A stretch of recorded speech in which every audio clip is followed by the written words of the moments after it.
नमस्कार, मैं सुनील आप सभी का एजुकेशन प्रभा यूट्यूब चैनल पर हार्दिक स्वागत करता हूं।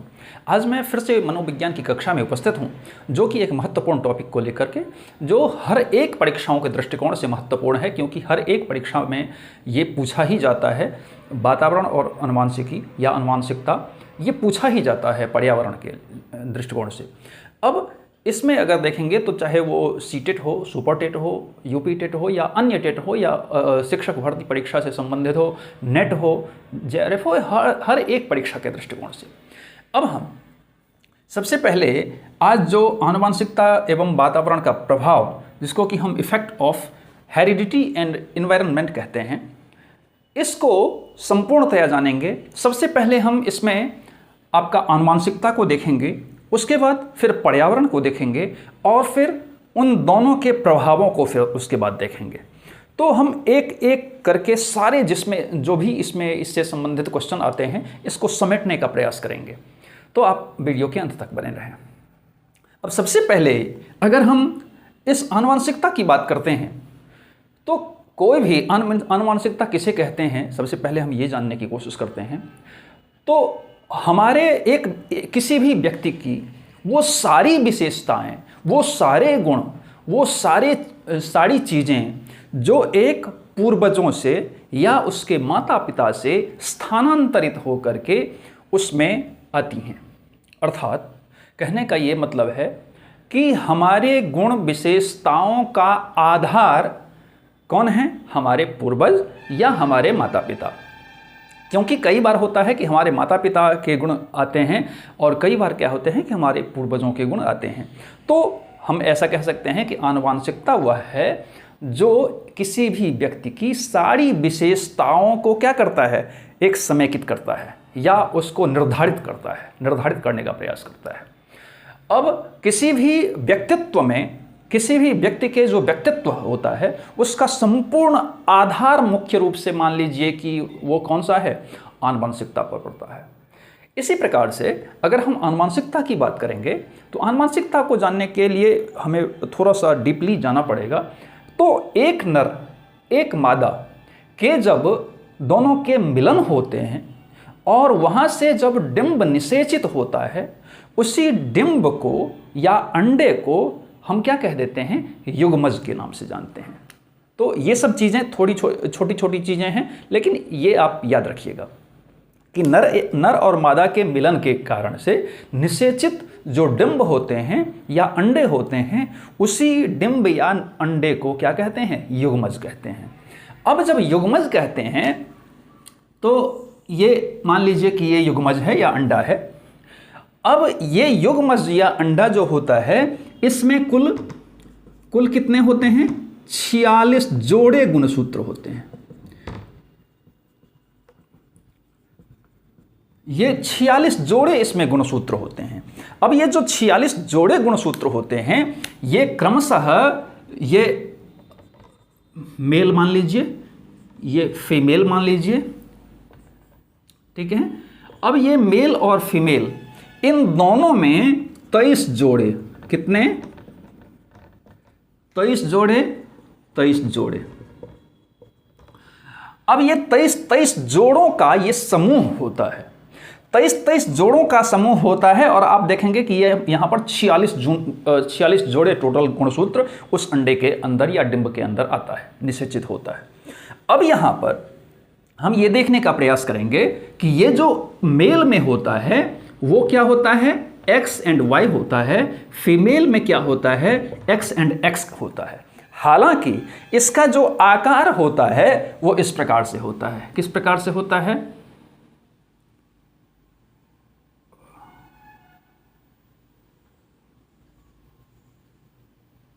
इस प्रकार का आकार होने के कारण हम इसको क्या कह देते हैं, एक्स कह देते हैं। इसमें बहुत सारे क्या होते हैं, जीन्स होते हैं। इसमें बहुत सारे क्या होते हैं, जीन्स होते हैं। कहा गया है कि एक गुणसूत्रों में एक जो क्रोमोसोम होता है उसमें तकरीबन 3000 गुणसूत्र पाए जाते हैं, ऐसा कहा जाता है, ऐसा माना गया है, ऐसा सर्वे में आया है। अब हम इसी को मान लेते हैं आधार कि 3000 मान होते हैं। तो ये मैंने कहा कि ये जो यहाँ पर फीमेल में जो होता है वो XX होता है, मेल में जो होता है वो XY होता है। और जब निषेचित होता है, मिलन होता है, तो कोई भी बच्चा का जो लिंग निर्धारित होता है वो इसी पर आधारित होता है। अब यहाँ पर हम समझने की कोशिश करते हैं कि यहाँ पर अगर मान लीजिए कि यहाँ X आया, यहाँ से भी X आया, ठीक है। अब यहाँ पर X आया, यहाँ से X आया, तो यहाँ पर X होगा तो फीमेल चाइल्ड बनेगा, ठीक है, फीमेल चाइल्ड होगा। अगर दोनों यहाँ से भी X, यहाँ से भी X, तो डेफिनेटली फीमेल चाइल्ड बनेगा। अब हम दूसरा यहाँ से X आ गया और यहाँ से X आ गया, तो क्या हो गया, फिर फीमेल चाइल्ड बनेगा। ये जो लोग कहते हैं ना कि ये खुद से निर्धारित होता है, ऐसा नहीं होता है, ये कभी भी कोई भी आ सकता है। तो यहाँ से X आया, यहाँ से X आया, कोई भी X आया, फीमेल चाइल्ड बनेगा। यहाँ से X आया, यहाँ से आया, अर्थात कहने का मतलब है कि जब दोनों तरफ से XX आता है तो फीमेल चाइल्ड बनता है। अब हम यहाँ पर देखेंगे कि अगर संयोगवशात अगर Y आ गया यहाँ से और यहाँ से X आ गया, तो क्या होगा, मेल चाइल्ड बनेगा। और फिर अगर हम यहाँ से क्या आ गया, Y आ गया और ये वाला X आ गया, तो फिर क्या होगा, मेल चाइल्ड बनेगा। कहने का मतलब ये है कि यहाँ पर हम देखने का प्रयास करेंगे कि जब यहाँ पर दो होते हैं, XX, यहाँ पर XY होता है, अगर X माता से X और पिता से X आया तो डेफिनेटली फीमेल चाइल्ड बनेगा। अगर X माता से कोई भी X आया या फिर और Y अगर आया पिता से, तो डेफिनेटली मेल चाइल्ड बनेगा। तो यही आधार होता है लिंग निर्माण का। तो लिंग निर्माण का जब आधार होता है तो हम यहाँ पर देखे हैं कि यहाँ पर 23 जोड़े हमने देखा है। तो यही एक आधार होता है। और हम ये भी देखते हैं कि मैंने कहा कि 23 जोड़े होते हैं दोनों में, माता पिता में। तो 23 जोड़ों में 22 जो जोड़े होते हैं ये बिल्कुल समान होते हैं। क्या होते हैं, ये बिल्कुल समान होते हैं। 22 जोड़े बिल्कुल समान होते हैं, मात्र एक जोड़ा क्या होता है, भिन्न होता है, और वही लिंग का निर्धारण करता है। तो ये यहाँ पर जब 22 जोड़े क्या होते हैं, समान होते हैं, इसको हम क्या कहते हैं, ऑटोसोम्स कहते हैं। इसको हम, ये कई बार पूछा जाता है कि जो 22 जोड़े समान जोड़े होते हैं उसको हम क्या कहते हैं, तो ऑटोसोम्स कहते हैं। खैर, तो मैंने इसको बताने का प्रयास किया है और मुझे लगता है कि ये आप समझ गए होंगे। अब हम दूसरे पर आते हैं। अब हम यहाँ पर देखेंगे कि यहाँ पर दो चीज़ें आती हैं। एक आता है जेनोटाइप और दूसरा आता है फेनोटाइप। ये जेनोटाइप और फेनोटाइप क्या है, तो यहाँ पर गुणसूत्रों के आधार पर ही यहाँ पर आता है। जेनोटाइप वो है जो कि माता पिता से ही सब कुछ आता है, और आप देखेंगे कि समान होने के कारण भी हम भिन्न होते हैं। वैयक्तिक भिन्नता जो आती है, ये उसका मुख्य आधार क्या है, जेनोटाइप होता है, अर्थात यहाँ पर जीन्स ही होता है। तो जब यहाँ पर जीन्स के आधार पर या जेनोटाइप के आधार पर यहाँ पर वैयक्तिक भिन्नता आती है, तो आप देखेंगे कि एक ही माता पिता के अलग अलग जो संतान हैं उसमें भिन्नता पाई जाती है। किसी की कदकाठी से, रूप रंग से, देखने सुनने से, उसकी बुद्धि लब्धि से, उसकी रुचि से, उसके इंटरेस्ट से, हर एक चीज़ में भिन्नता पाई जाती है। फिर भी एक चीज़ कॉमन होता है। क्या कॉमन होता है, कि ये जिस प्रजाति के हैं, क्या होता है कि ये जिस भी प्रजाति के हैं उसी प्रजाति के बच्चे भी होते हैं। अगर मानव है तो मानव है, अगर बंदर है तो बंदर है, मतलब इस प्रकार से हाथी है तो हाथी का बच्चा होता है। इस प्रकार से एक चीज़ जो सबसे बड़ा इसमें डिफरेंशिएशन होता है वो जेनोटाइप। एक तो मान लीजिए कि वैयक्तिक भिन्नता आती ही आती है, और साथ ही जिस प्रजाति के हैं वो प्रजाति ही उसमें आते हैं। अब फेनोटाइप क्या है, तो अब देखेंगे कि फेनोटाइप जो होता है ये आपका मुख्य रूप से हाइट, कदकाठी, रूप रंग, ये सब सारी चीज़ें इसमें निर्धारित होती हैं। तो ये फेनोटाइप में क्या होता है कि आपका रूप रंग, आपका जो कदकाठी है, ऊंचाई नीचाई है, वेट है, भार है, ये सब चीज़ इसके मुताबिक क्या होता है, निर्धारित होते हैं। तो फिर हम इसको भी मिटाने का प्रयत्न करते हैं। अब हम देखते हैं कि एक ही माता पिता से कई बार ऐसा होता है कि ट्विंस पैदा होता है। ट्विंस पैदा होता है, इसमें एक होता है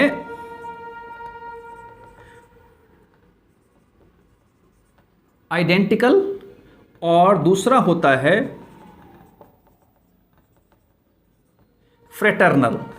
एक आता है आइडेंटिकल ट्विंस और दूसरा आता है फ्रेटर्नल ट्विंस। जिसको हम आइडेंटिकल ट्विंस जो होता है उसको हम समान जुड़वा कहते हैं, समान जुड़वा कहते हैं, और इसको हम भिन्न जुड़वा कहते हैं। अब यहां पर फ्रेटर्नल और आइडेंटिकल में क्या, समान जुड़वा और जो भिन्न जुड़वा है उसमें क्या अंतर होता है कि आप देखेंगे कि कई बार क्या होता है कि जो एक जुड़वा होता है वो समान एकदम से दिखते हैं, उसके रूप रंग समान होते हैं, उसके कद काठी समान होते हैं, उसकी विशेषताएं समान होते हैं, उसकी रुचियां समान होती हैं, वो सारी चीज़ें कॉमन होती हैं जो कि एक में आता है। जो जैसा एक का बिहेवियर होता है वैसा ही दूसरे का बिहेवियर होता है। और हाँ, उसमें आप देखेंगे कि अगर मेल चाइल्ड होता है तो दोनों ही मेल चाइल्ड होता है, अगर फीमेल चाइल्ड होता है तो दोनों ही फीमेल चाइल्ड होता है। तो इस प्रकार से यहाँ पर समान जुड़वा या समान जुड़वा में आइडेंटिकल जो हमारा ट्विंस होता है उसमें हम देखते हैं कि अगर एक मेल चाइल्ड है तो दूसरा भी मेल चाइल्ड, अगर फीमेल चाइल्ड है तो दोनों ही फीमेल चाइल्ड, और हर एक चीज़ कॉमन पाई जाती हैं। ये क्यों? क्योंकि यहाँ पर एक स्पर्म, एक अंडे या एक युग्मज से ही यहां पर क्या होता है, ये बनता है। दोनों ट्विंस जो होता है वो एक ही अंडे से, एक ही समान युग्मज से यहां पर बनते हैं, एक ही स्पर्म से बनते हैं, लेकिन जिसको कि हम ओवम कहते हैं। क्या कहते हैं? ओवम कहते हैं। तो एक ही ओवम से यहां पर दोनों का निर्माण होता है, लेकिन बाद में जाकर के दोनों क्या होता है, अलग हो जाता है। तो जब एक ही अंडे से, एक ही स्पर्म से, एक ही ओवम से बनता है तो और बाद में जाकर के अलग होता है, इसी के कारण से उसमें सारी विशेषताएं, सारी समानताएं उसमें बराबर होती हैं। अब हम फ्रेटर्नल ट्विंस पर आते हैं जो भिन्न जुड़वा होता है। तो भिन्न जुड़वा क्या होता है कि इसमें जो यहां पर एक ओवम था, यहां पर 2 ओवम होगा, यहां पर 2 ओवम होगा और भिन्न भिन्न युग्मज से यहां पर बनते हैं। अब जब यहां पर भिन्न भिन्न से बनते हैं, 2 अलग अलग सेपरेट ओवम होता है और दोनों से बनते हैं, उसके कारण क्या होता है कई बार कि आप देखेंगे कि समान तो है, मतलब ट्विंस तो है, लेकिन ट्विंस होने के बावजूद एक का रूप रंग अलग होता है, दूसरे का रूप रंग अलग होता है, एक की रुचि अलग होती है, दूसरे की रुचि अलग होती है, एक की विशेषताएं दूसरी होती है, दूसरे की विशेषता दूसरी होती है। तो ये सब सारी क्वालिटी अलग अलग, देखने में भी अलग अलग होता है, उसके बिहेवियर में भी सारा कुछ अलग होता है। अर्थात जब भी कभी भी इस ऐसे ट्विंस जो कि दोनों अलग अलग दिखने में भी हो, उसके रूप रंग भी हो, उसके समान अलग अलग कदकाठी हो, हर एक चीज़ अलग अलग होता है, तो वो क्या होता है, उसको हम भिन्न जुड़वा या फ्रेटर्नल ट्विंस के नाम से जानते हैं। और इसमें एक खासियत ये होता है कि इसमें दोनों मेल चाइल्ड भी हो सकता है, दोनों फीमेल चाइल्ड भी हो सकता है, या फिर कई बार एक मेल एक फीमेल चाइल्ड दोनों होता है। तो ये आपके विशेषताएं यहाँ पर मैंने आपका identical twins and fraternal twins को मैंने बताया है। अब हम आगे बढ़ने की कोशिश करते हैं।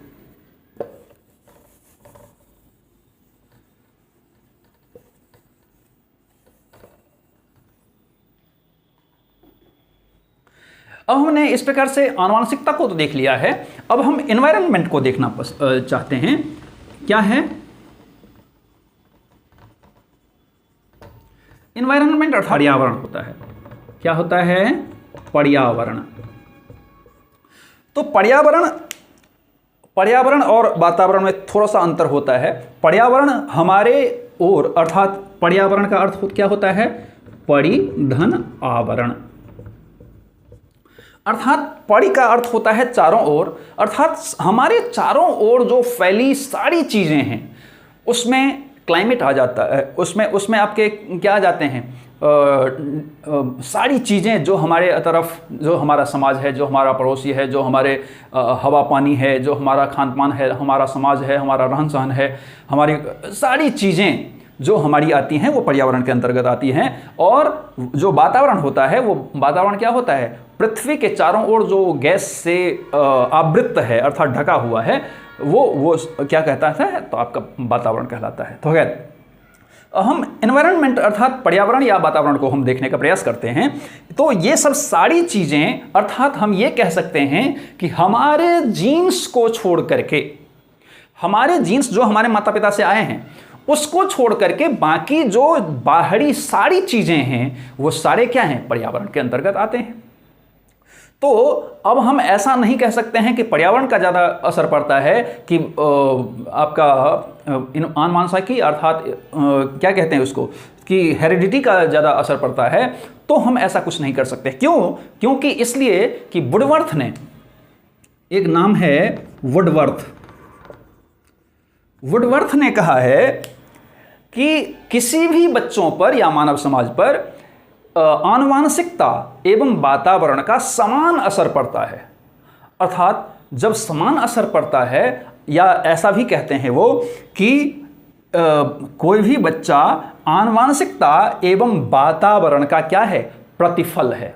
आनुवांशिकता एवं वातावरण का प्रतिफल है। ऐसा कौन कहते हैं? वुडवर्थ कहते हैं। तो जब प्रतिफल है, प्रतिफल अर्थात रिजल्ट है, तो जब रिजल्ट है, कौन? जो बच्चा होता है या मानव होता है, तो जब मानव क्या होता है? एक प्रतिफल होता है आनुवंशिकी और वातावरण दोनों का, तो हम कह सकते हैं कि दोनों का असर अलग अलग पड़ता है। लेकिन कई जगह क्या होता है कि आनुवंशिकी का असर ज़्यादा देखने को मिलता है, कई जगह क्या होता है कि पर्यावरण का असर या वातावरण का असर आपको देखने को मिलता है। जैसे मान लीजिए कि हमारे अंदर की विशेषताएं, हमारे रूप रंग, हमारे ऊंचाई नीचाई अर्थात कद काठी, ये सब सारी, हमारे आँख के रंग, हमारे बाल के कलर, ये सब सारी चीज़ें जो निर्धारित होती हैं वो किसके अंतर्गत आती हैं? हेरिडिटी अर्थात आनुवंशिकता के अंतर्गत आती हैं।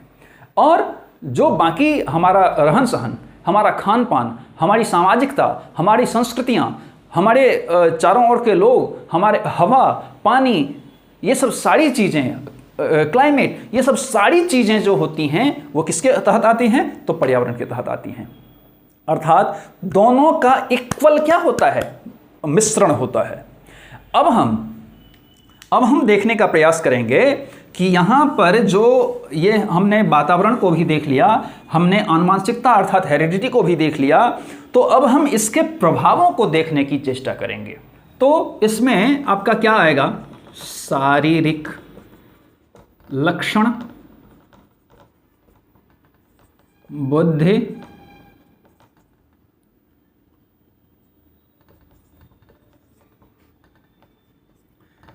रुचि, स्वास्थ्य,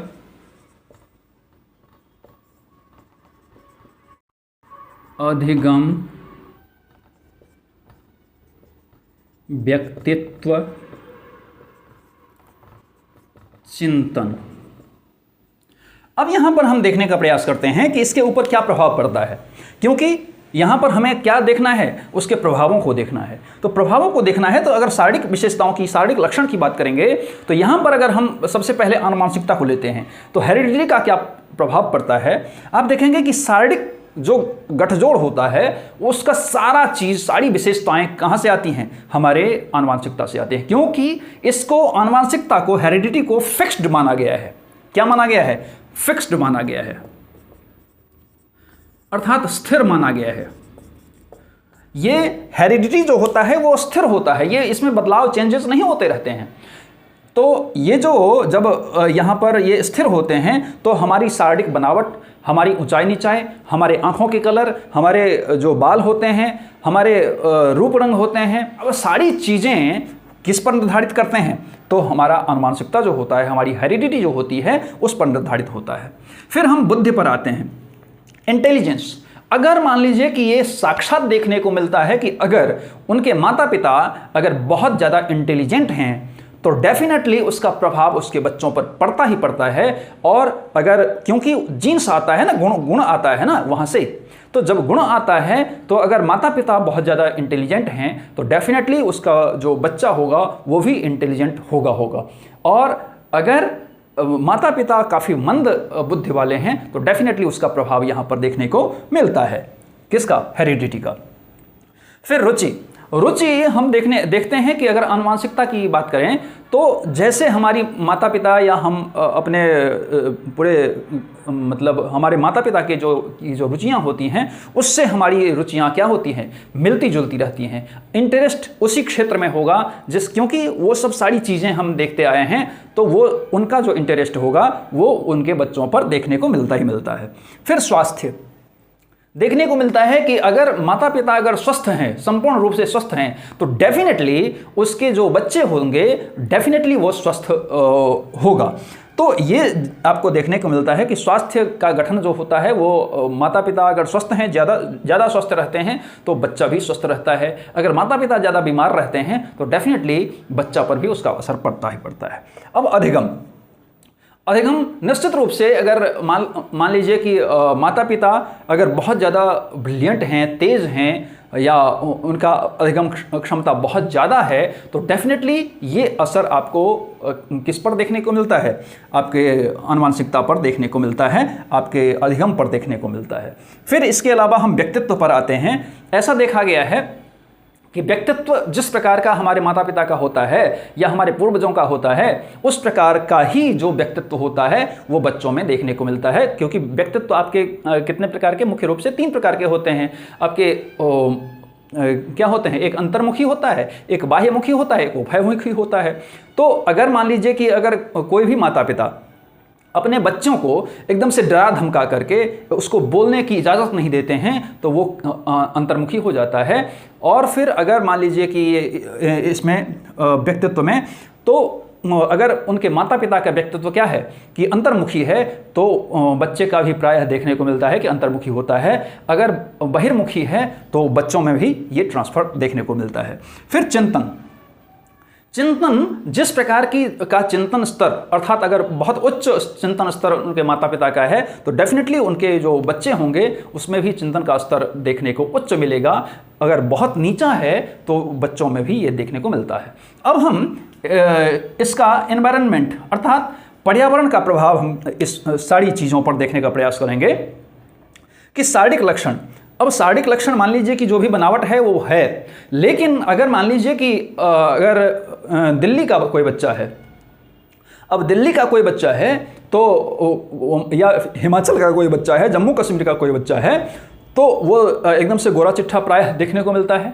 अब गोरा चिट्ठा क्योंकि वहाँ पर जो क्या होते हैं वातावरण का प्रभाव होता है उसके कारण से ये देखने को मिलता है कि गोरा चिट्ठा प्रायः देखने को मिलता है। लेकिन उसी बच्चे को जब वो बच्चा पैदा हुआ और बच्चा पैदा होने के पश्चात आप वहाँ पर साउथ में छोड़ दीजिए उसको, तो उसका जो रूप रंग होगा, उसका जो रूप होगा, उसका जो रंग होगा वगैरह होगा, उसमें आपको चेंजेस देखने को मिलेंगे। हल्का फुल्का जो माता पिता हैं उससे थोड़ा सा कालापन या श्यामलापन उसमें आ जाएगा धीरे धीरे। क्योंकि आप देखते होंगे, मान लीजिए कि दिल्ली चले जाते हैं तो दिल्ली चले जाते हैं, शिमला चले जाते हैं और वहाँ पर रहते हैं तो वहाँ पर बच्चा गोरा चिट्ठा हो जाता है। और कुछ दिन बाद फिर से अगर हम साउथ में चले गए तो थोड़ा सा सांवलापन वहाँ पर देखने को मिलता है। तो ये डेफिनेटली इसमें असर होता है।